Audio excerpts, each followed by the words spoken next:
the inner world is also the world of feelings and emotions that are such an important constituent of those images and affects that show up in the inner world.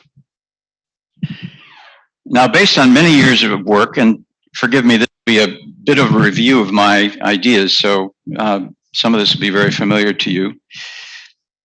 But based on many years of work, I believe that dreams give us a picture of how the psyche tries to defend itself against the soul-crushing impact of trauma and the unbearable feelings that follow it. I want to present you such a picture. I'll say that again. I think that dreams give us a picture of how the psyche tries to defend itself against the potentially soul-crushing impact of trauma and the unbearable feelings that follow it. And I want to present you with such a picture this weekend, and also to explore a number of cases tomorrow and on Sunday, which demonstrate how the model that I will present helps, I think helps, in our therapeutic work and our understanding. This effort to form a model, a form of model building, is basic to any scientific endeavor, really. Over the years of clinical work, one looks at the data, in this case, the dreams of people who have suffered severe early trauma and who have had to dissociate in order to go on living. One sees certain themes and patterns in the data which suggest a potential system, kind of structural model. Finally, one applies this model to cases that are ongoing in the clinical situation to see if it fits the data and if it's helpful in the psychotherapeutic endeavor. Well, I believe it is, otherwise I wouldn't be presenting it to you. So that's what you're going to be hearing about. It's a little different than Jung's model of complexes, although it's built on many of the same assumptions. This model shares with Jung the idea that the psyche is dissociable by its very nature and exists in parts, each of which embodies a particular self-state or affect constellation. It shares Jung's conviction that the psyche dissociates because of painful, frightening, or disagreeable feelings, many of them derived from traumatic circumstances. And it confirms Jung's discovery that dissociation sometimes uncovers and exposes patterns in the deeper strata of the psyche that are both archaic and typical. In other words, archetypal. Finally, it affirms that anything that overcomes dissociation and helps the psyche to integrate makes the patient better, while anything that increases division and splitting makes him worse. It's important to keep in mind that dissociation is a defense against feelings, and also that feeling, emotion, affect, is the vital dynamic energy of the human psyche. The very basis of our psychology is affect, said Jung. So we're following in his footsteps with that understanding. However, Jung did not give the reality of defenses against feeling the same centrality that I'll be giving to them in my presentations this weekend. Nor did Jung emphasize the central role of aggression in the defense of dissociation that I will be giving it, especially aggression against the child parts of the inner world. I've become convinced that in many, if not most cases of severe dissociation, and that isn't all forms of dissociation, but severe, the central agency of dissociation is aggression. And that, at least in the traumatized personality, much of the psyche's instinctive aggression is bound up in or dedicated to defense instead of to normal living. These defenses and the parts that they create are largely invisible to the naked eye because they are unconscious. And one of the main reasons they stay unconscious is that we identify with them. In certain triggering situations, they take over the ego and alter it according to the strong feelings that they embody, leaving what Jung called an affect ego in their wake. Hence, we cannot see them. Nevertheless, they do become visible if we pay attention to dreams, And I'm sure I have also observed them in the patterns of relationship that often emerge around certain triggering events in the psychoanalytic relationship. We call these enactments. And tomorrow I will present you with a couple of these enactments. They're not pleasant to reveal, but they're very crucial to our new understanding of how. What they're crucial to is our new understanding that psychoanalysis is a two-person situation, not a one-person situation. We're not analyzing the intrapsychic material of one person. We're looking at and trying to understand and go deeper into the co-regulation, the bipersonal field. Elizabeth Howell has a wonderful term for this. She said, we are all a wounded dyad in the psychotherapy of trauma. And so in the enactments that I'll present you tomorrow, you will be able to observe two wounded people in dyadic relationship. I was one of them. The model I'll propose to you, consisting of these inner dynamic forces and their organizing principles, as you all know, I call the self-care system, and I have written about it in both my previous books. What you'll hear this weekend, though, is an updated version of those investigations. Now, the self-care system, as I understand it, came into being to help us manage the painful emotions and feelings of early childhood that threaten to destabilize personality, and therefore to defend a vulnerable core of the traumatized childhood psyche from further violation. This means preventing certain painful feelings from becoming conscious in the ego, dissociating them, killing awareness of them, or blocking them from associating with the ego. Some of the violent images in the self-care system, which I've been so shocked by over the years, that has to do with killing, I realize isn't about killing the person or the inner content. It's about killing the connections to the vulnerable content. So when you get killing in dreams, it frequently has to do not with some sort of murderous rage at a content so much as an effort to break and kill connections. This can be a very violent affair, constituting an attack by the child's instinctive aggression against his own vulnerable emotional life. Because feelings are the window to life, defenses can become formidable anti-life and anti-individuation forces in the inner world. As far as I know, Jung did not discuss this destructiveness as related to our defenses against vulnerable feelings. So you can think of the self-care system as a compartmentalization system.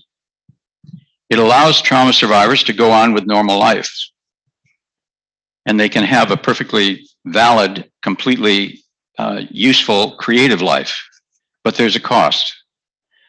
Because of the compartmentalization, the defenses function, these people function better in the outer world, but they often suffer from feelings of fraudulence and suffer from low self-esteem, shame, disconnection from feeling in general, and various self-destructive patterns. Okay. So you've seen this image.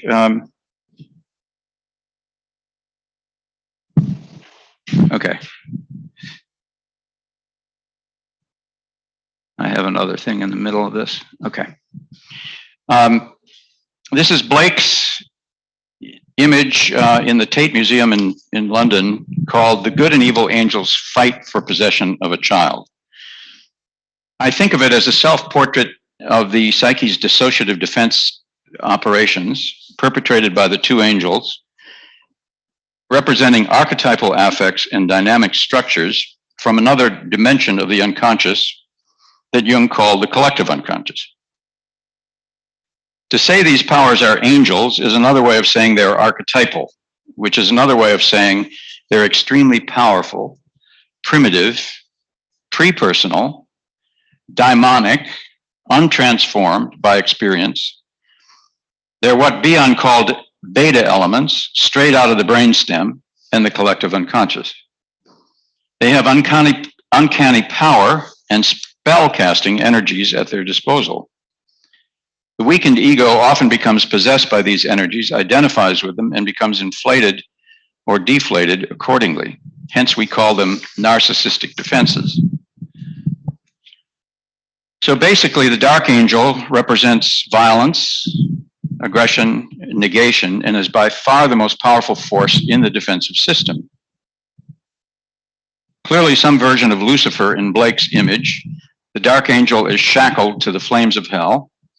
In terms of object relations theory, the dark angel would represent the persecutor, what the Kleinians called the bad object, the great accuser in the psyche. He's been named many things, the internal saboteur, and so forth. This angel gets its energy from the hatred and aggression that the traumatized child feels in the moments of its abuse, but can rarely express towards its abusers. Such trauma survivors live with the enduring threat of annihilation, hating themselves when they could not risk hating those who harmed them. On the right of Blake's illustration stands another angel with a frightened child in its arms. I call this the bright angel, and I see it as a kind of twin of the dark angel on the left, but not shackled to the flames of hell, and with normal seeing eyes and some compassion for the child in the system. I like to think of this angel as Lucifer's other half. Lucifer in his pre-fallen state as the bearer of light. If the dark angel is persecutory, the bright angel is protective.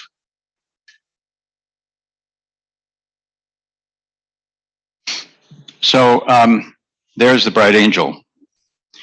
Now, let me tell you the brief story that will explain to you from a mythological standpoint why I think these two angels are the flip side of each other. Okay, this comes from the Qumran caves in Israel,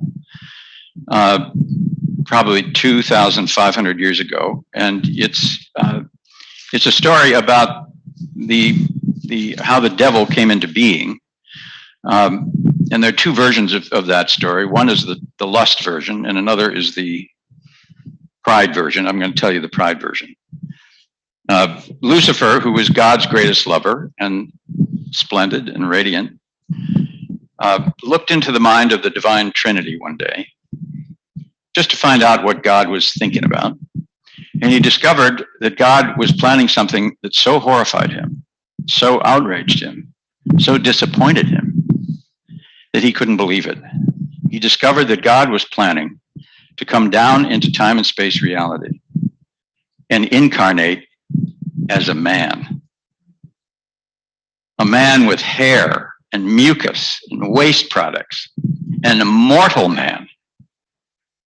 And he was so outraged by this that he led a rebellion of 460-some thousand other angels, and they fell into the nether regions. And I'll show you some imagery of that tomorrow, where they set up business in the bowels of the earth. And so in my fairy tale, and believe me, this is not anything you'll find written anywhere else, Lucifer split. It was a trauma in heaven.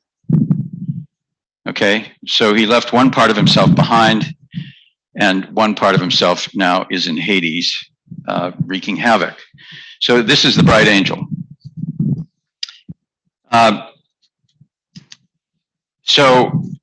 In terms of object relations theory, the bright angel would represent what Winnicott calls the caretaker self, and Sandra Ferenczi called the progressed self, both of which exist mostly in the mind. By the way, the reason I like that story that Alan Watts told about is if you think about it, the resistance on the part of the angels is towards what? It's towards embodiment. The descent into the body is the outrage that doesn't allow these archetypal powers to collaborate with the process of individuation. So they have to split. So to me, that's archetypal proof that this fairy tale has some merit, okay? As a spirit being, this angel is associated with celestial or upper regions of the cosmos and the mind, including those aspects of the mind which allow us to transcend our physical limitations, including the impossible realities of our mortality and death, especially our vulnerable feelings in the body. If the dark angel personifies the fight response of the autonomic nervous system in trauma, this one personifies the flight response and possibly also the freeze response. The motto of both these angels is like the Jewish Defense League motto, never again. Never again will this child be allowed to experience such unbearable pain. Never again will this child attach to someone who can hurt him like this. This guardian or protector of the child, the bright angel, tries to hold the child away from the impossible pain, providing hope when hope seems to have vanished. Often appearing as feminine, her motto is also never again, but she uses many softer methods. She can cast spells, put the ego in a trance, or throw an invisibility cloak over a trauma memory. Sometimes she seduces the patient's ego with substances like alcohol or drugs, or removes it to an imaginative fantasy realm, creating an alternative reality for it to live in. I'm not the first one to have discovered this protective angelic spirit in the unconscious material of trauma survivors. Sandor Ferenczi spoke about a miraculous personified being in the inner world of one of his most severely traumatized patients. A being that had a special relationship with the patient's inner child. Ferenczi and his creative patient together named this being Orpha, O-R-P-H-A, and referred to it as an astral fragment, who, just like Isis in the Osiris myth, at a moment of traumatic dissociation, would exit through a hole in the patient's head and roam the whole universe in search of solace and compassion, putting her fragmented parts back together, soothing her with a kind of spiritual love in the absence of human love, and often witnessing the child's trauma from a position above. Ferenczi made clear also that Orpha, this rescuing spirit, bright angel of his patient, had a special relationship with what he called wise baby dreams. Ferenczi was one of the first to talk about extraordinary images of very wise children, children who spoke oracularly in their dreams. And this is fascinating. If you want to read about Ferenczi's work, it's in his clinical diary, which was published by Judith DuPont back in 1980. And the patient's name is Elizabeth Severn, S-E-V-E-R-N. She was a social worker whose father, who was a physician, brutally violated her sexually, anesthetized her, and continued to violate her sexually all the way through her childhood and adolescence, to the point where she was completely catatonic for a period of time. But she found Ferenczi, she worked with him, she went to Hungary to work with him, and published 3 books, became a social worker and published 3 books about her experience. She was a clear DID patient at the beginning, and Ferenczi wrote this clinical diary to describe the remarkable recovery of this person. Now, there's a story that you've heard me tell before, but I can't resist telling it again because it's such a good one. It's about the bright angel, and this story comes to me from Edward Edinger, who was my previous analyst in New York, and the story came to him through Esther Harding, who was one of Jung's pupils, and Esther Harding heard it from a colleague in Great Britain who had a little girl, 4 years old. And the mother in this story told her little girl to take this message to the father who was reading in his study. And the little girl went off to the study and came back a few minutes later crying and saying, "Mommy, the angel won't let me in." And the mother said, "What?" "Well, you tell the angel that this is an important note for your father. You have to get." She knew the girl was highly imaginative and had lots of fantasies. Sent her back the second time, this time, more tears, returns, same message, "Mommy, the angel won't let me go in." So the mother took the little girl by the hand, walked down the hallway, stopped dead in her tracks, looked through the doorway, saw her husband, the little girl's father, dead in his chair from a massive heart attack. drink spilled on the floor. Mommy, the angel won't let me go in.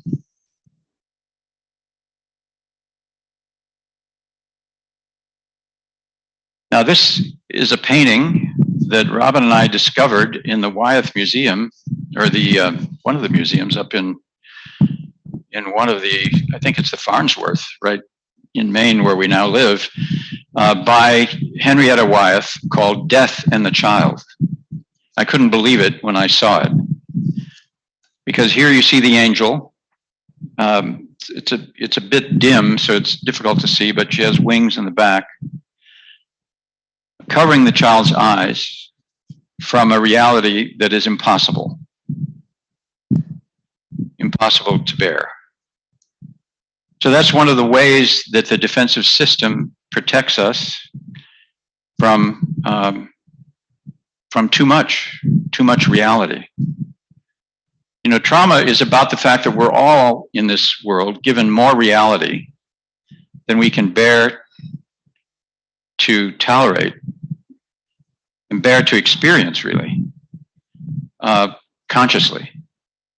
So we're all traumatized. This is part of what it is to be born into the human condition.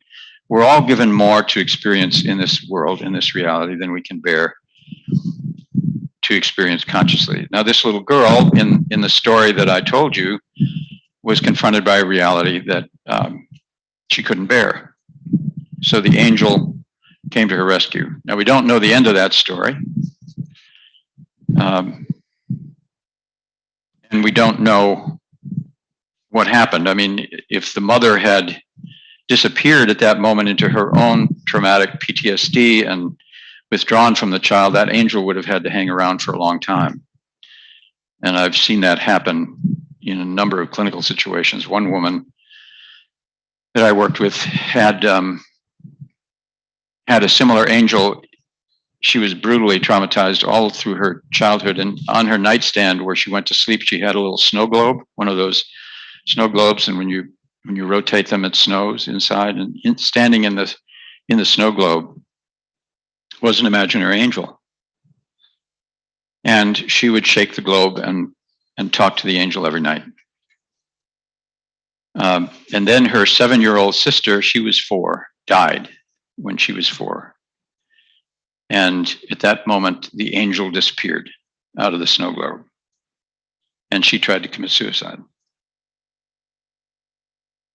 So this is the way the psyche works. It makes every effort.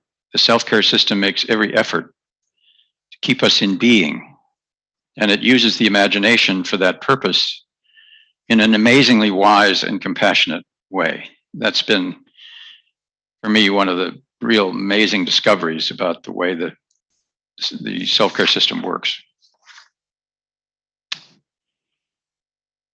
Okay, then back to go back to our original image. Then finally, there's the child in the system. And this child turns out to be what the 2 angels in the self-care system are defending. I gave you an example of that just a moment ago. That doesn't mean that these angels mutually like this child. In fact, the dark angel often hates this child and tries to kill the ego's connection to it. Now, we might think of this child as a personification of the impossible human suffering of the patient. Suffering that's rendered unconscious by these defenses. Because the child is also dissociated, it can't remember explicitly what happened to it, but it carries the implicit memory of trauma in its little body, in the somatic unconscious, full of fear and powerlessness, vulnerable, helpless feelings on the one hand, hateful anger that it can't express outwardly to its persecutors on the other. It is being kept prisoner in the system for its own good, so to speak. At least that's what the system tells it. As we'll see in many examples tomorrow, a major goal of psychotherapy will be to get this child out of the imprisoning fortress that it's been held in, to help the host personality of the patient to begin to experience the pain of this wounded inner child within a window of tolerance, and thus to make the child's unconscious suffering conscious. When we do this, we also, thankfully, liberate the child underneath this child, which is the primal, vital, innocent, joyful child that started out before the trauma happened to try to express itself. And if we can do this successfully, and sometimes in the course of the work, we will meet this remarkable, innocent, vital child. Jung met this child, and I'll tell you about that tomorrow, at the very darkest time of his life, when he was falling apart around 1912, when Freud had abandoned him, and he had broken off from Freud earlier. But he went into a tailspin of depression.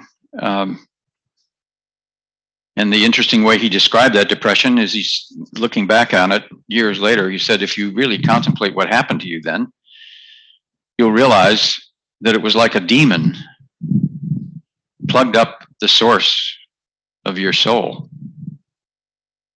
He said, but if you will simply contemplate that deadness, that inner barrenness of your life, you will find that you will find ways of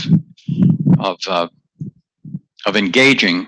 The imagination will start to work and rework the injury again, and you'll start to get dreams and you start to get active imaginations that make this possible.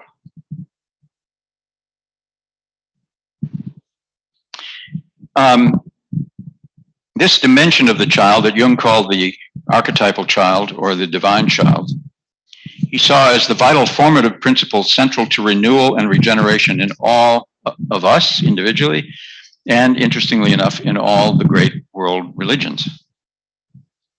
Frequently, this more than human child, who according to the universal stories will eventually turn out to be a hero or a heroine of a whole culture, or an inspired leader or healer, does not know at the beginning who he is in the story, and lives in exile in a foreign land like Moses did, or Oedipus. The uncovering of this child's destiny moves through his personal suffering to his transpersonal destiny and vocation. It's as though beside the memory of childhood pain and suffering, which is in the empirical child, the historical child, there's another memory of a very particular creativity that is his or her unique and unrepeatable personal gift. The generative innocence of origins. That's what Bolus calls it. So here's a wonderful quote from Mark Nepo that describes this. Each person is born with an unencumbered spot, free of expectation and regret, free of ambition and embarrassment, free of fear and worry, an umbilical spot of grace where we were each first touched by God. To know this spot of inwardness and essential innocence is to know who we are, not by surface markers of identity, but by feeling our place in relation to the infinite and by inhabiting it. This is a hard, lifelong task, for the nature of becoming is a constant filming over of where we began. When the film of defenses is worn through and the innocent part of us is allowed to suffer, we have moments of satori, moments of clear living when inner meets outer, moments of full integrity of being, moments of complete oneness. Regardless of subject matter, this is the only thing worth teaching. How to uncover that original center and how to live there once it is restored. We call the filming over a deadening of the heart. In my language, self-care system. And the process of return, whether brought about through suffering or love or both, as is in the psychotherapy process, is how we unlearn our way back to God. Now, if anyone here doubts that there's such an umbilical spot of grace, You'll appreciate this story from Marcus Borg, The Heart of Christianity. I love this story. Another little girl, imaginative, only this time much younger, 2.5, I think, found out that her mother was pregnant and was expecting a baby brother. They had apparently had amnio, and they knew that the baby that was on its way was a little boy, and they had even named it David. So the little girl came to her parents before the expected birth, and she said, "Mommy and Daddy, I just want you to know that when David comes home from the hospital, I want some time alone with him." Well, these parents who, were psychologically aware that certain, sibling rivalries could get quite ferocious sometimes, worried about this a little bit, and they questioned her about it, and they said, "Well, why? It's private. It's private matter. I'm sorry you have." But they realized that they had an intercom system set up for the baby's room, so that they knew that they could be in there in a second, and they hoped that she'd just forget it. It was after all 2 or 3 weeks before the birth was expected. So these 2 or 3 weeks went by, and the baby was born, came home, was in its room, and sure enough, their daughter came to them and said, "Well, okay, it's time. You promised me I could have some private time with David." So they sighed and said, "Okay," and the appointed time came, and David was in his little bassinet, and they let their daughter in her jammies into the room, closed the door, ran to the intercom, and they could hear her little feet pattering across the room to the baby's bassinet. And then they heard her say, "David, tell me about God. I've almost forgotten."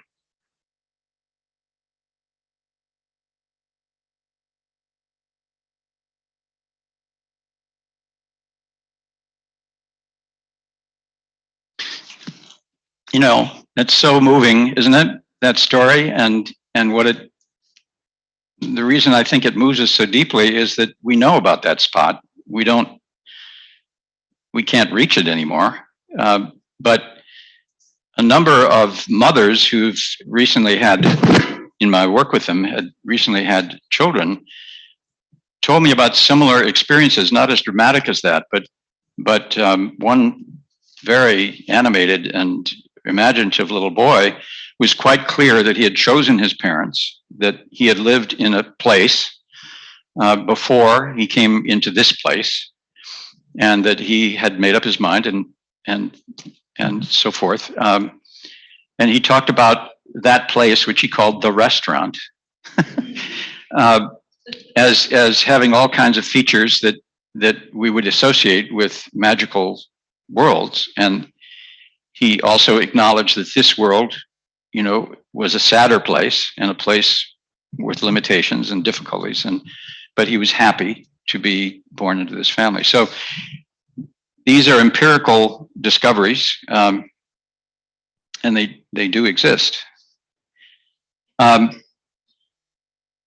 So let's see. Here's the way Martha Graham put it.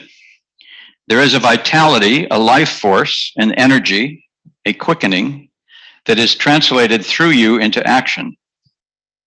And because there is only one of you in all time, this expression is sacred and unique. And if you block it, it will never exist through any other medium and will be lost. Winnicott called this core the true self and affirmed that it was a sacred center of aliveness in all of us. For Jung, it was the divine child deeply buried in the unconscious of us all, lying in wait like a seed, patiently awaiting his realization. In my first book, I referred to this mysterious core as the imperishable personal spirit, and in my second book, simply as the soul. So we have to think of the child in that original Blake image as a dual child, really. a child of dual parentage, if you will. On the one hand, the empirical, suffering, wounded child carrying the implicit memory of trauma. On the other hand, the innocent, pre-traumatic, vital, alive child, the child created in the image of God, so to speak. And as we all know, this dual child image is at the center of the Christian myth and was at the center of Jung's myth.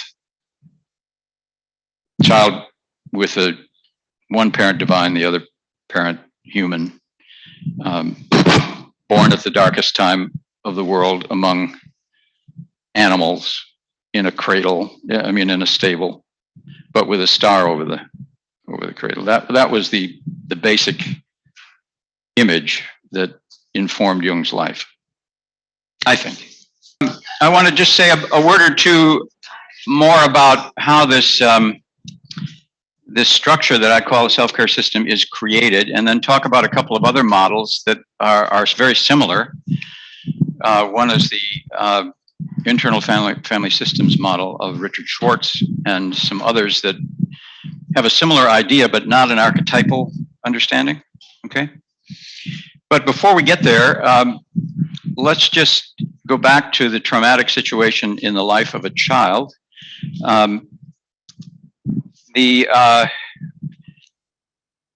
Many people that come to us with a trauma history don't know they have a trauma history. They may have no explicit memory of particular abuse or violation, but they have symptoms, and they have the suspicion that something is wrong, and usually it's a shame-based system, toxic shame about something being wrong with them. And it's not until much later often that we uncover what actually the history was. I remember a very dramatic experience I had with a woman who I met in a group like this when I was giving lectures many, many years ago at a place called Wainwright House in New York on myth and symbol in the Christian story.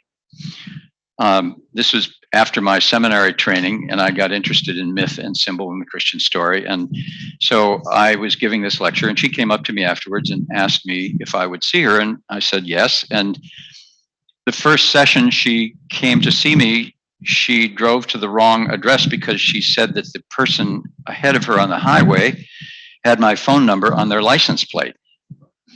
And she then regaled me with many synchronous experiences, many of which were quite remarkable. And she had read practically the entire collected works, and she was an expert at astrology and numerology, and she went to all kinds of retreats. And anyway, I tried to slow her down in the first couple of months of treatment. And one time I got sort of fierce about it and said, look, I'd like to get to know you, your own personal story. Can we just slow down and close your eyes and just breathe with me for a minute? Well, bang, she heard a screen door slam. She startled up out of the session, went for the door, and I stopped her. I said, what happened? And she said, oh, I just heard something again. This is why my husband says I'm psychotic. And I said, oh, hold on, come on back, talk to me about it. What did you hear? A screen door slamming. I said, well, look, you're not psychotic. That was probably a flashback. You don't remember it, but we have to find out something about your personal history, which is what we're avoiding talking about with all our mutual enjoyment of archetypal and synchronicity experiences. So we did, and over the course of 3 or 4 months, the story slowly and painstakingly came out. She was 4 or 5 years old. She lived in a trailer park in northern Michigan. Her mother was having an affair with somebody in an adjoining trailer park. Everybody was drinking. And the mother gave her a watch, dressed her in her snowsuit, turned her out of the trailer, said, don't come back for an hour, and the screen door slammed. That's all she had of the memory. Now, she then wandered around in the trailer park. She was able to recall this, and was further abused by other men who invited her in, and so on. So you can see the way a trauma story can't be told until there's enough safety and enough tolerance and enough holding space to begin to tolerate the emotions that the dissociative defenses are in business to make sure we don't experience. So that's the basic idea. So the patient often brings in a gap or a blank space where there's no memory and no history. And then if we can hold that gap and hold the space together compassionately and explore it, often with very gentle techniques of mindfulness, of attention to the body, attention to what's going on inside. It's very difficult, it's very dicey, it's very fragile and very vulnerable, but slowly a wider window of tolerance emerges, and guess what? Imagery starts to flood into the gap. And that imagery is part of the way the imagination is connecting affect and image, mentation and body, and giving us the basic building blocks of the imagination. That's the way these things work. But if experience is fragmented, which is what the defenses do, then affect is in one place in the brain, usually the right hemisphere. Image is in the left hemisphere, and never the twain shall meet. So when we start to get back into affect images and symbolic capacity, then memory starts to happen and feelings in the hour begin to happen. While many people don't have a memory of what happened, many of my patients would report to me that they knew somehow something had happened. And often the word broken would come up. Something was broken in them. I remember one very moving report by a patient who could remember the moment in second grade sitting on a merry-go-round at school watching other children play, recognizing that she didn't know how to play like the other kids did. This was a very sad moment for her and for me, with the painful realization. She said at that time, she said to herself, "You're broken." Now it turns out she wasn't broken, but her heart was broken before she really had a heart to break. Way to think about it. So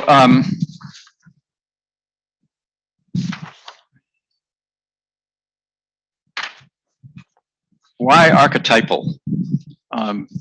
This is a question I've asked myself and been asked by many people. Why are you so hung up in this archetypal dimension of the defensive system? I think there's a lot of evidence to show now that severe dissociation and PTSD that follows it is often linked to trauma in the baby's very early experience with the mother. And researchers like Beatrice Beebe and Ed Tronick and Dan Siegel and others have been able to show that the emotional life of an infant develops or fails to develop in synchrony with the welcoming or unwelcoming responsiveness of the mother. And at this stage, everything is relational and everything is emotional. The mother and baby are said to co-regulate each other's emotions. And such dyadic emotional processes involve attunement, empathy, affective resonance, gaze sharing, and trained vocal rhythms and mutually shared pleasure. If this goes well enough, there is secure attachment, trust, creativity, and a sense of self-agency, and a positive emotional core develops in the child. In the opposite situation, where the mother is distracted, neglectful, unavailable to her baby emotionally, or even worse, impatient, irritable, angry, and rejecting, then the infant experiences what Pierre Janet used to call the vehement negative emotions.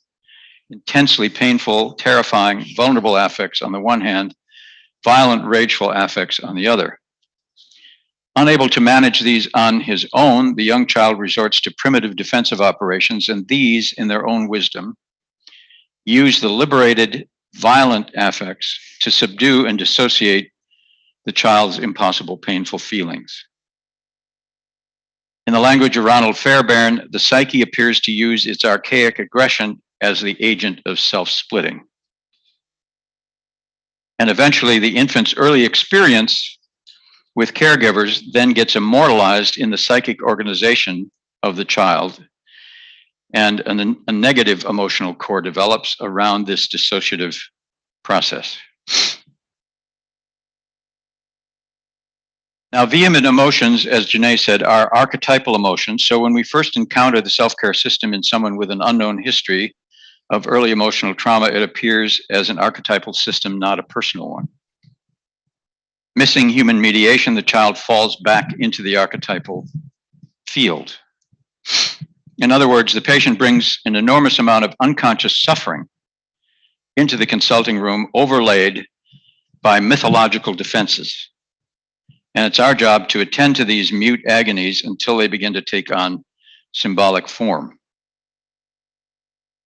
As Theodore Roethke says, in a dark time, the eye begins to see. And hopefully, what we begin to see are the contours of some of these dynamic patterns and archetypal energies.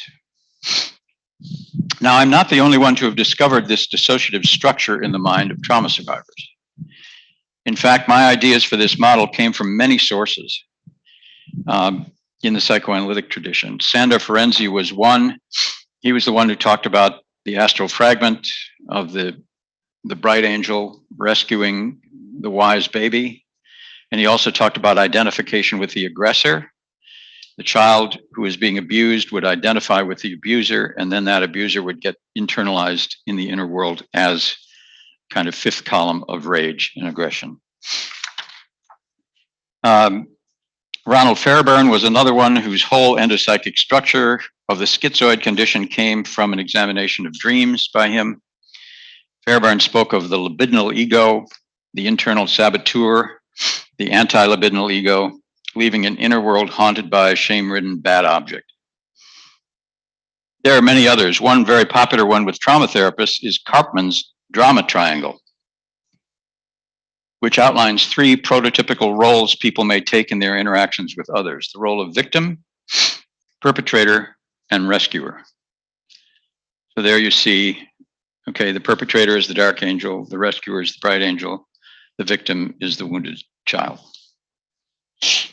Finally, there's two people who I want to highlight because each of them in their own way draws attention to something about the mechanisms through which these inner dynamic patterns take over a person's life.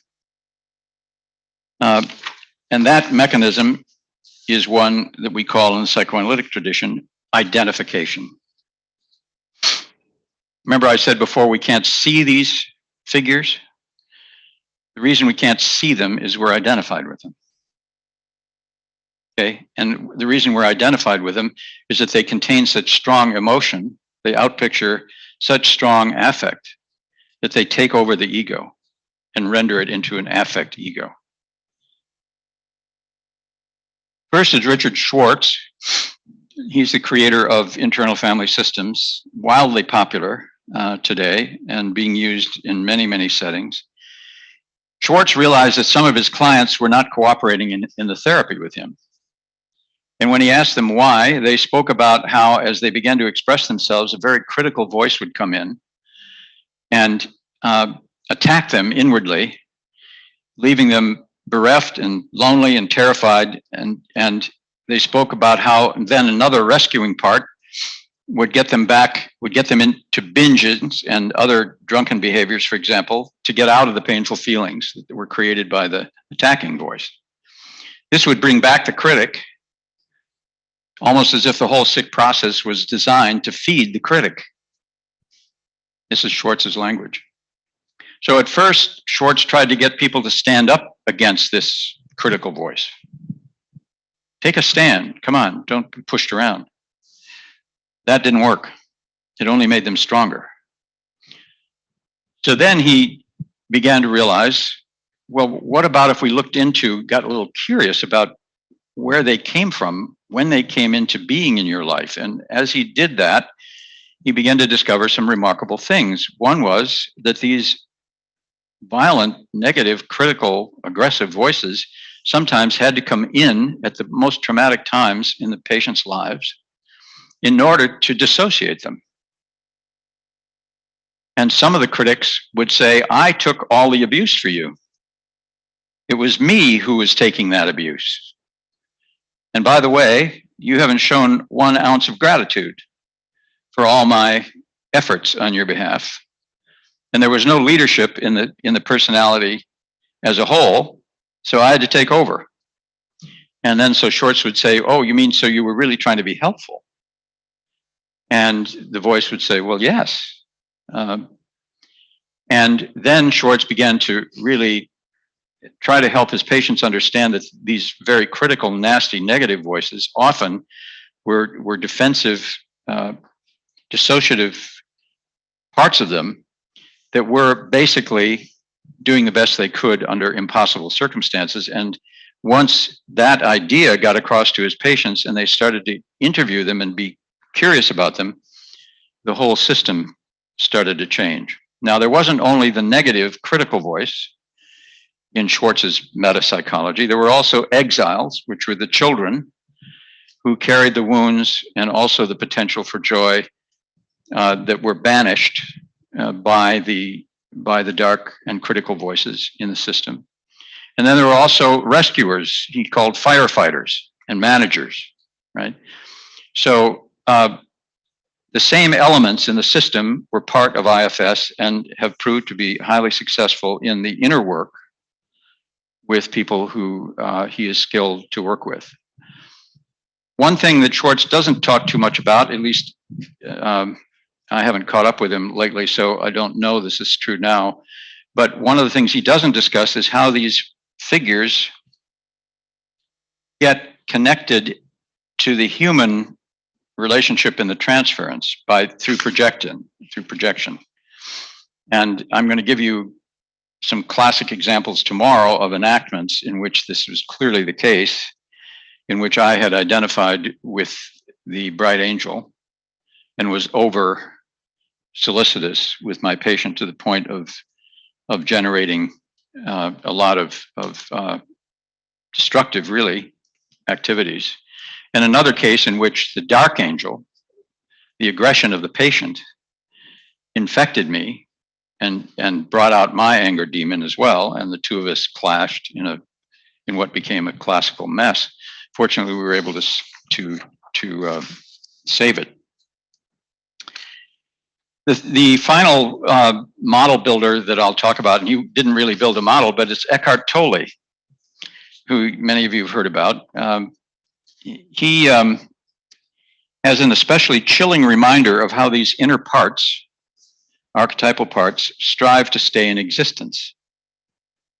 He calls them the pain body, which he defines as a residue of accumulated childhood pain that becomes lodged in the mind and body as a negative energy field, which can grow quite monstrous, he says. Quote, if you look at the pain body as an invisible entity in its own right, you're getting quite close to the truth, says Tolle. It has two modes of being, dormant and active. A pain body may be dormant 90% of the time. In a deeply unhappy person, though, it may be active 100% of the time. Some pain bodies are obnoxious but relatively harmless. Others are vicious and destructive monsters, true demons.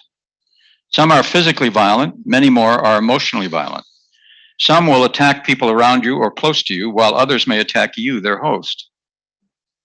Thoughts and feelings you have about your life then become deeply negative and self-destructive. Illnesses and accidents are often created in this way. Some pain bodies drive their host to suicide. And then Tolle has this useful analysis about this entity's modus operandi. He says the pain body wants to survive just like every other entity in existence. But it can only survive if it gets you to unconsciously identify with it. It can rise up then, take you over, become you, and live through you. It needs to get its food through you. It will feed on any experience that resonates with its own kind of energy. anything that creates further pain in whatever form: anger, destructiveness, hatred, grief, emotional drama and melodrama, violence, even illness. So the pain body, when it has taken you over, will create a situation in your life that reflects back its own energy for it to feed on. Pain can only feed on pain. Once the pain body has taken you over, you want more pain. You become a victim or a perpetrator. You want to inflict pain or you want to suffer pain or both. So the idea is seducing the ego into identification with this powerful emotion, getting you to identify with it, and then it has you in its grip. And of course, Tolle's answer to this is the power of now. The power of being in the immediate moment, not in the worried mind. So the power of focus on the body, focus on affect in the moment, mindfulness meditation, and so on. It took him a couple of years on a park bench covered with newspapers to come to this. But it's very useful. Okay, now I want to give you a brief case that shows how this happens. You can find this case without the embellishments in Trauma in the Soul in chapter 4. It's the person I call Mike. He was a 40-year-old high school football coach when he came to see me, referred by his wife for, quote, anger issues. Apparently, Mike was repeatedly involved in road rage incidents, and he often got into fights in bars. I want you to remember Mike now, because it's with Mike that I'm going to describe the enactment that happened tomorrow. He was seemingly addicted to his rages. He'd been arrested several times and his career was threatened. But there was another symptom that worried his wife even more. They had just had a new baby boy, Mike's second son, and the boy was born with a condition of severe jaundice, which had been mostly managed fine in the hospital. The boy was now home, but Mike could not stop worrying about the boy. He was sleepless, and he would spend whole nights standing over the boy's crib, crying, out of fear that he would be lost. And when I first saw Mike, he was highly agitated, could not sit down in his sessions, and spoke to me literally like a wild stallion pacing the room. Gradually, over several weeks, he sat down and we began to explore his history, which included regular beatings and other humiliations by his militaristic father for uncontrollably impulsive behavior on Mike's part. His parents had literally put him on a dog collar and attached him to a dog run, a chain, in front of the house when they were gone. It's hard to imagine that. But when Mike told me about that, he told me about that in his usual cynical way, sort of black humor. Can you beat this? And then when he would look out of the corner of his eye and see that I was having a powerful emotional reaction, he would stop and slow down, and then he began to be able to start to feel some of the vulnerability that was now being carried by his jaundiced little son, right? Some of his own vulnerability. That's the way we would look at it. As his therapy began and we settled into the empathic field, he began to feel some of this raw pain and tearful sadness about his history. This was terribly difficult. But he started to get permission to feel something that was underneath the bravado defenses. He started to have a lot more feelings, tender feelings in the sessions, affectionate feelings, for me included. Later, he confided to me that he had a fantasy during this part of the work that I was trying to make him gay, try to feminize him, and turn him into a homosexual. During that early period where he was opening up to his pain, he brought in the following dream. Quote, "We're in a huge hotel. I'm the bodyguard for this child who seems sacred or special in some way, luminous, almost like the Christ child. He's in an adjoining room. Somehow the child doesn't know who he is. I can feel the presence of an evil person, someone who has come for the boy and is very close by. I become vigilant, alert, Then there's an explosion set off by the evil one. I run into the child's room. He's about 5 years old. The explosion occurred next door to him. The child is in shock. I recognize him and know who he is. The images of his life flash by me. I sit down next to this boy. Who are you? I shout. Do you know who you are? His eyes remain fixed, then roll up in the back of his head. I see a little smile on his face, so perhaps I've made contact with him, but he won't look at me. I feel so frustrated. I leave the room crying out of helplessness. Then in a final part, I'm trying to tell this dream to a man upstairs. A woman present has instructed me to tell him the whole story. I'm relieved at the prospect of this, but I am blocked, like I've had electroshock amnesia or something. I can't remember the boy's life story. I think perhaps I should go back for his history, but I'll never escape the evil one if I do. So I feel compelled to wake myself up. Now, is the psyche amazing or what? This is quite incredible to me. This was the first birth of my intuition about the self-care system. And Mike was the person with whom I worked for years to try to elaborate it, and he was a real collaborator in that. A couple of his associations to this dream were important. To the child in shock, he associated his own hardened inner child, the part of him that had stopped attaching to anyone, at least until his therapy started. But this child, the dream now said, was somehow sacred. It held something of his own vital potentials, his own generative innocence. He also felt huge compassion for this child, and in his association remembered once seeing a picture of himself having his hair washed by his mother when he was 3.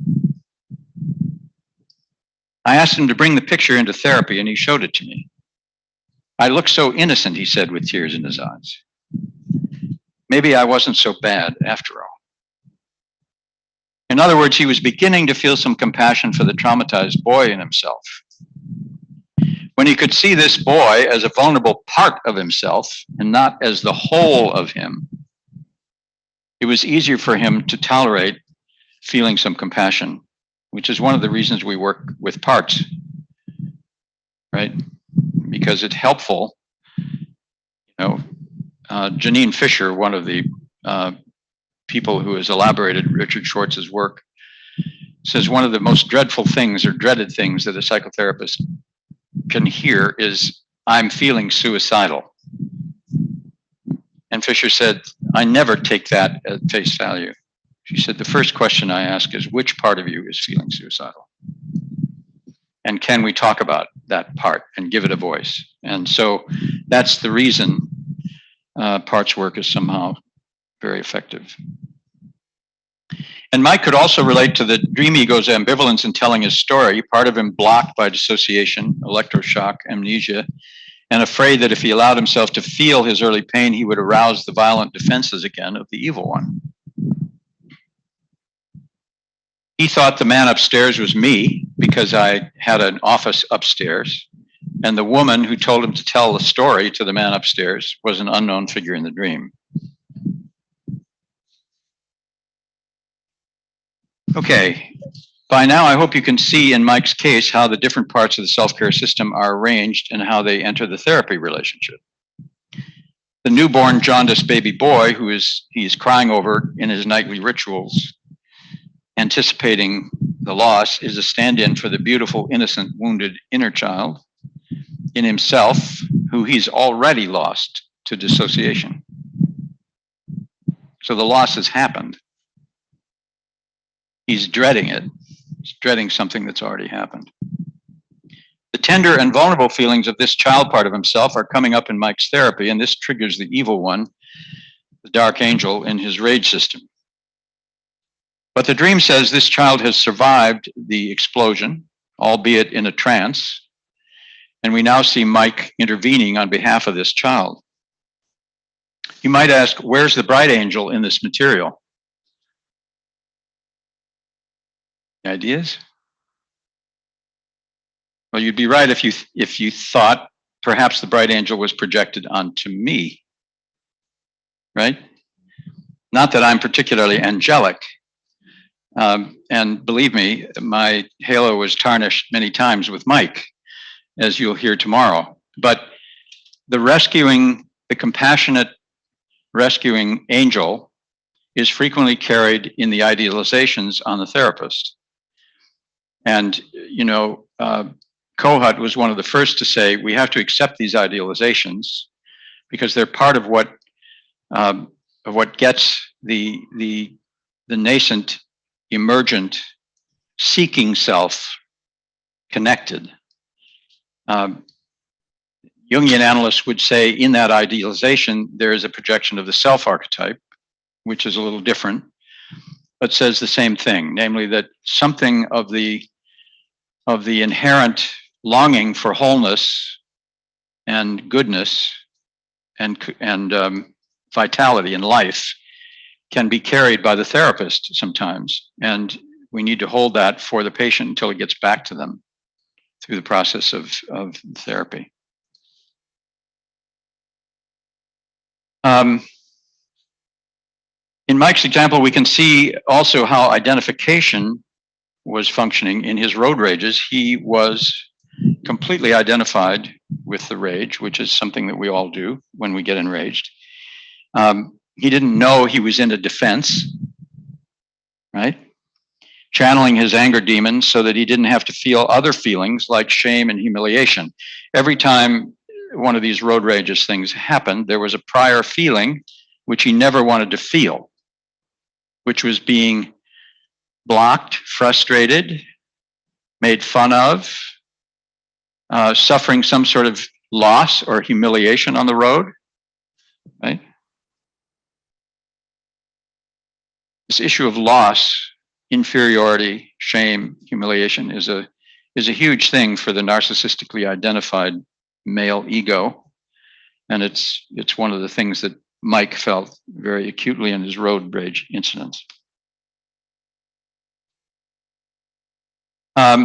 He didn't know his rage was the energy of dissociation triggered by some implicit memory of trauma, of being made to feel inferior, made to feel humiliated. Similarly, when he stood over the crib of his ailing little boy, he was identified with his sick son's vulnerability and fragility because he didn't know these feelings were part of his own inner world. Okay.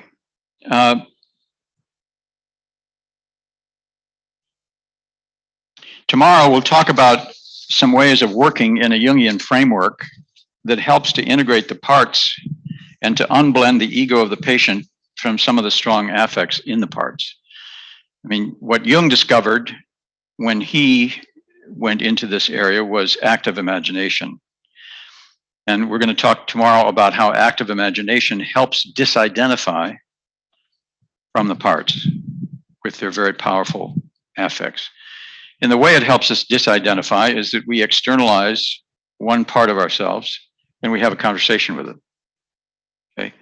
And in order to do that, sometimes we have to wait for ourselves to get an image from a mood or an affect that we have without an image. Or sometimes we'll have an image and we'll have no emotion associated with it. And in the process of doing the active imagination or just attending to what's going on in the inner world, we'll get an image that contains both feeling in the body and mentation in the mind. So a lot of the ways that we work in Jungian psychology or clinical practice helps us unblend the ego of the patient from some of the strong affects in the parts. And a lot of these methods bring the patient into feelings in the present moment and out of the worried mind, which is where the angels live, the worried mind. The angels are mental structures. They are archetypal structures. They're spirit beings, thought forms that belong to the mind and to the archetypal dimension of the unconscious. Working with dreams helps because they're products of the right hemisphere of the brain. and we can make sense of them. We can't make sense of them rationally. That is with the left hemisphere. Working with the body helps because the body is where we've stored a lot of our feelings in what's called the somatic unconscious. Various mindfulness practices help because sometimes when we focus inwardly, we get an image that constellates strong emotion and gives us a way forward.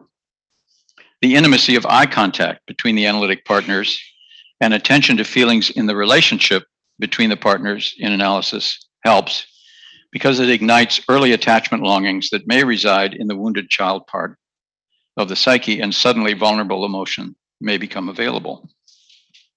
All these methods and the theoretical understanding that supports them can augment our Jungian work and add to its effectiveness. The central problem that trauma survivors confront us with is the issue of their overwhelming feelings, affects, and the struggle to regulate these affects, a struggle that only dissociative defenses can win for them. In order to survive, they've had to cut off connections with their feelings and with their bodies in which their feelings are housed. Their brave efforts at self-control and self-healing have left them heroic survivors, but affectively impoverished. While often highly successful in the outer world, they are defended against emotional experience. They can't feel their feelings very well, and they often feel like strangers in their own bodies. Winnicott reminds us that the good enough mother is constantly introducing and reintroducing the baby's mind and body to each other. It's a lovely way to think about it. The result is what he calls psychosomatic indwelling, precisely the thing that Lucifer rebelled against. Psychosomatic indwelling. For these patients, psychosomatic indwelling has not been able to take place or has taken place only partially. We might say that their hearts have been broken before they had hearts to break. When that happens, the archetypal world must substitute for the human one, and its powerful energies must be turned over to the defense instead of being employed in the usual symbolic, integrative activities that we know so well from Jung's writings and our own practices. In trying to help these patients and restore their capacity to feel, we will have to wrestle with violent defenses and life-altering, seductive illusions. But recovering a heart that can break is worth the struggle, because feelings are the window to life, and life is the point, is it not? I like to recall the old rabbi from long ago who stood with one foot in each of two worlds, spirit and matter, time and eternity, and who said, "I have come so you might have life and have it more abundantly." As servants of the psyche, it is this life and true self-aliveness that we serve. Thank you.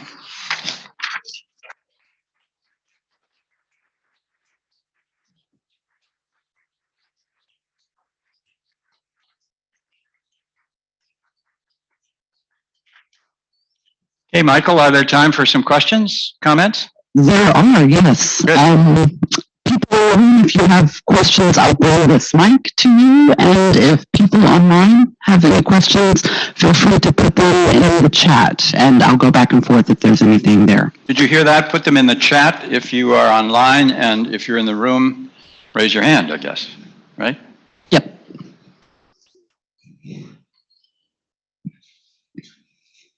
Michael, should I end my screen sharing or something? Oh, you can, yes.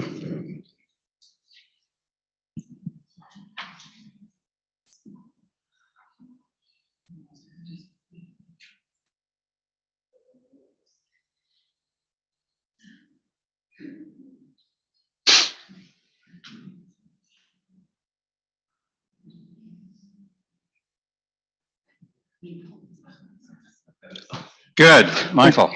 Good. Yeah. Can you be seen on camera? Why don't you stand up so you can? Oh. I don't even know where the camera is. Is there really a camera? I mean, everybody else can. You might as well be. Okay. All right. I'll go ahead and stand. All right. Thank you. No, I find myself interested in the idea of complexes, Mhm. as Jung, talked about them as these constellations of affect, memories, all of these elements working together, and Right. they kind of compose us psychologically. I was interested in you mentioned the self-care system when someone goes through extreme trauma, that it almost seems as if the complex system no longer works as you use the word fragment, Mhm. right? Mhm. So it's almost like the complexes are fragmented and no longer working working together well. And Mhm. so I was interested in that because that suggests that there really is a different psychological structure when someone's gone through trauma. Right. And the other thing related to that, it also makes me think of schizophrenia and how Jung came to think of it as the different parts of the brain, affect and thinking, not working well together. Right. So it seems like it's almost a gradation from the way complexes normally work to this dissociated self-care system Mhm. to a total fragmentation, which you see in schizophrenia. So, Well, thank you for that. As a matter of fact, that's at the sort of the emergent edge of my own deliberations and thinking. So I may consult you about this question. The way I think about it is this. While Jung talked about dissociability of the psyche all the time, I mean, the psyche is inherently dissociable. I don't think he was talking about severe dissociation. I think he was talking about milder forms of dissociation that we could even say might be neurotic psychology, might have to do with repression. So that the complex for Jung was a little module, a little molecule, if you will, of affect, strong feeling components associated with certain associations, right? And memories, as you pointed out, which he says were split off from consciousness and therefore lead a little subterranean life as the people of our dreams and the demons and so forth and so on.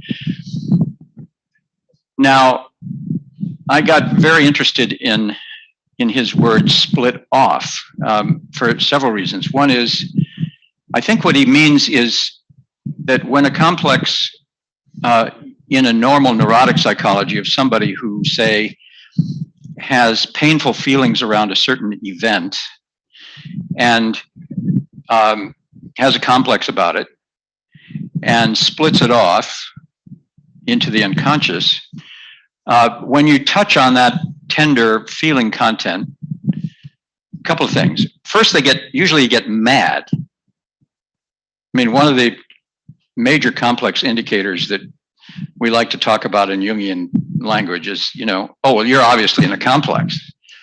You're a little touchy about that subject. You just went blank or you just got angry or whatever.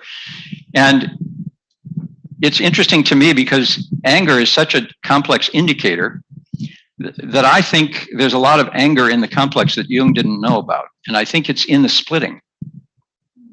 I think it's the very splitting that banishes the molecule of affect and association to the unconscious that is the aggression in the system, as it were, in the complex system. Now, Jung was at pains to understand why certain complexes were of the kind that we're talking about now, where there was a memory of an event, or maybe not a real vivid memory, but maybe when it was recalled to the person, they could remember it, and they could remember the feelings associated with it, and they had a complex about it. So the content, the disagreeable content or the painful content was home in the ego and then left, got repressed, got banished.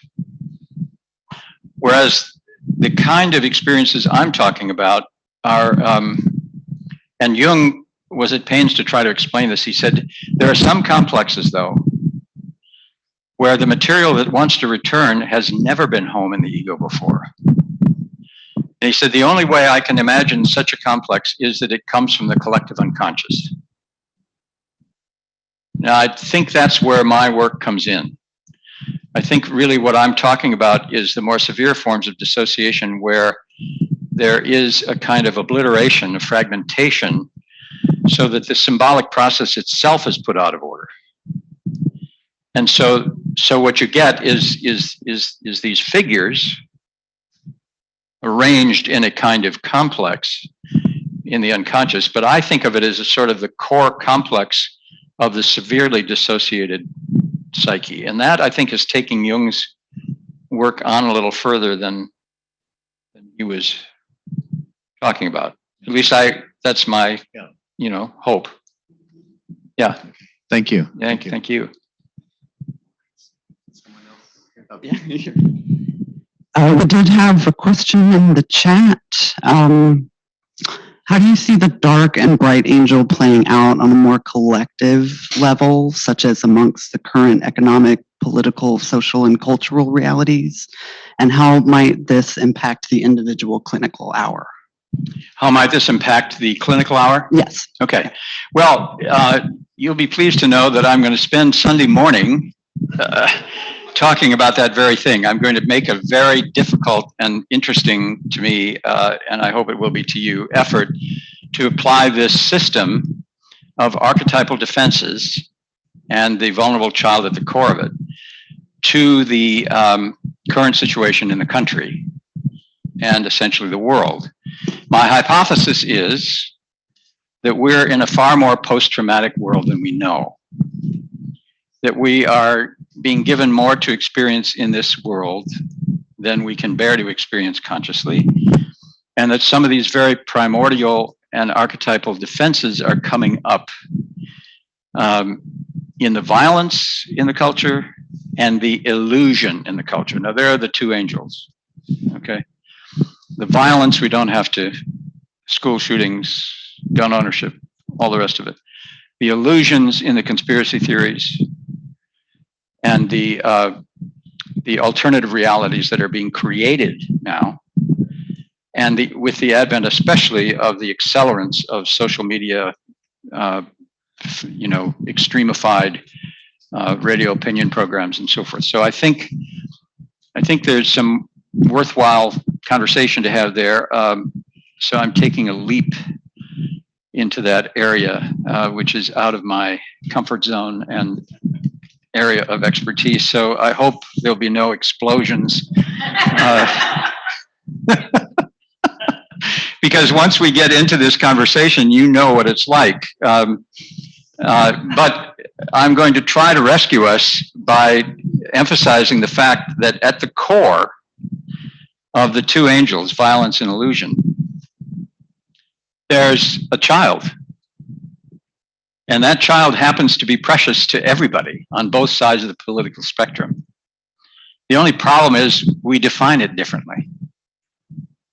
The radical right has that child is America, American democracy, or maybe not American democracy, maybe America. But the point is, people on both the right and the left of the most extremified versions of the political spectrum all have a deep sense of value and love at the center of their concerns. And if we want to try to have a conversation with any of these people, that's where we have to go.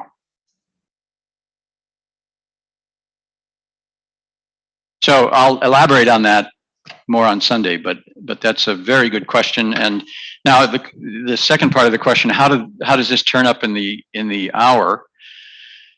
Well, a lot of people are deeply, deeply affected and depressed by what's going on in the country right now.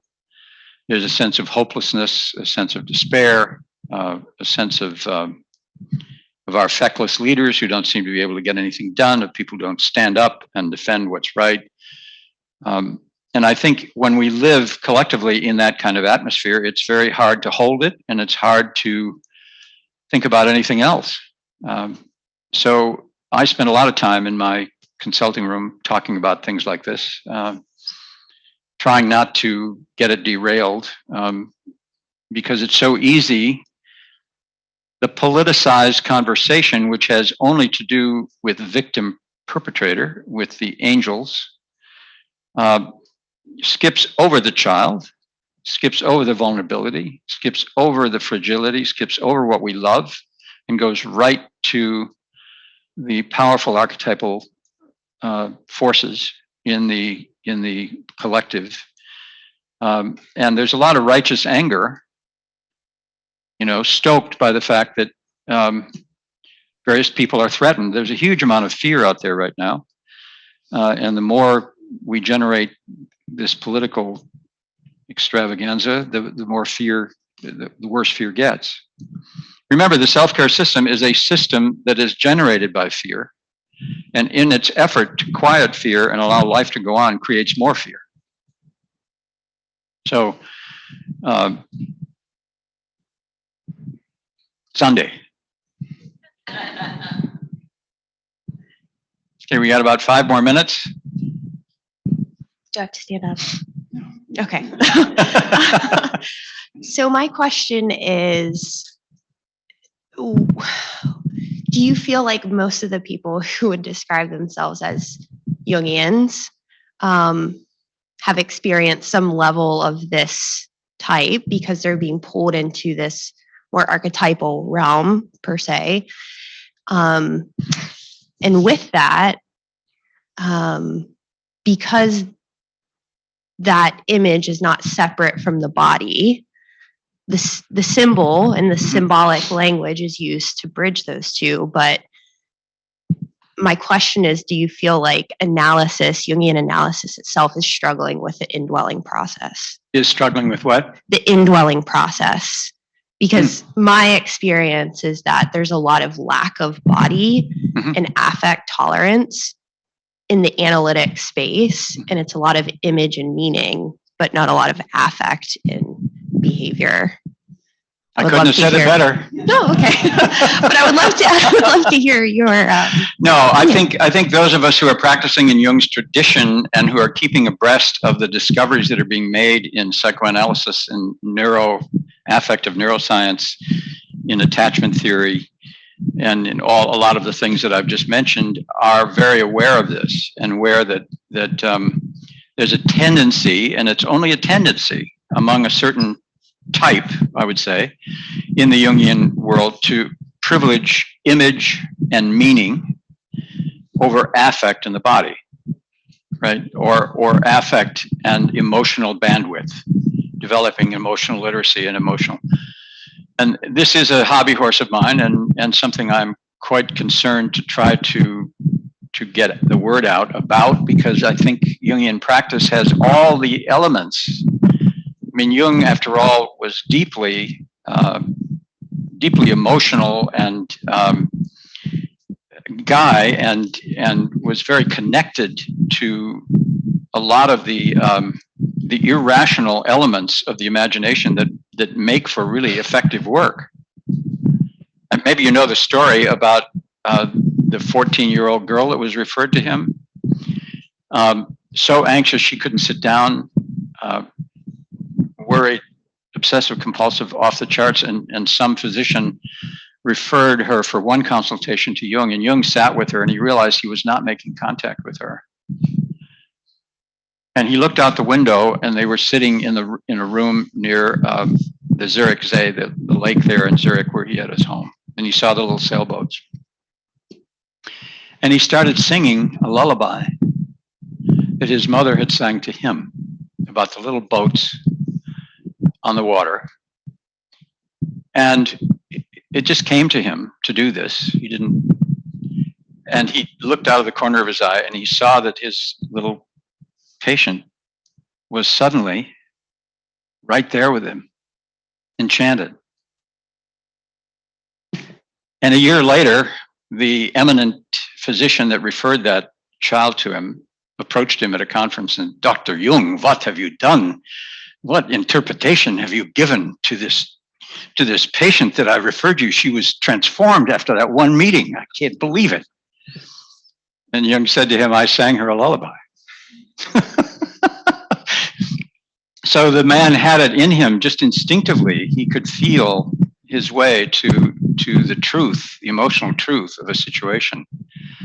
I don't think he had, all the tools that we have now to bring to his enterprise. The other thing that you must keep in mind is I'm talking about a particular constellation of powerful archetypal images that is recruited for defensive purposes under conditions of very severe early trauma. With people who are not so traumatized and who are within a middle range of struggle and suffering in this world and neurotic psychology, the archetypal world collaborates in a compensatory way with the ego's world. And so a lot of people have had wonderful analytic work with images and meaning rather than affect in the body.